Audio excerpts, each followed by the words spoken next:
తెలంగాణ ముఖ్యమంత్రి రేవంత్ రెడ్డి బృందం లండన్ పర్యటన కొనసాగుతుంది. మూసీ పునరుద్ధరణ సుందరీకరణ కోసం అధ్యయనం చేసేందుకు గాను థెమ్స్ నది నిర్వహణ అధికారులు నిపుణులతో చర్చించారు. మూసీ పరివాహక అభివృద్ధి ప్రధాన లక్ష్యంగా లండన్ వచ్చినట్లు అధికారులకు సీఎం తెలిపారు.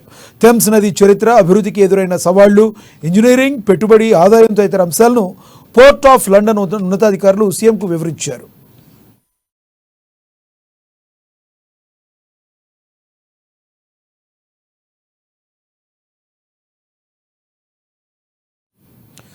హైదరాబాద్లో మూసీ, హుస్సేన్ సాగర్, ఉస్మాన్ సాగర్ వంటి చెరువుల ప్రాధాన్యత, ప్రస్తుత పరిస్థితులపై థెమ్స్ నిపుణులకు సీఎం రేవంత్ రెడ్డి తెలిపారు. మూసీకి పునర్వైభవం వస్తే నదీ చెరువులతో హైదరాబాద్ మరింత శక్తివంతమవుతుందని సీఎం వివరించారు. మూసీ విజన్ 2050కి స్పందించిన పోర్ట్ ఆఫ్ లండన్ బృందం పూర్తిగా సహకరిస్తామని, భవిష్యత్తులో మరిన్ని చర్చలు భాగస్వామ్యానికి సిద్ధమని తెలిపింది.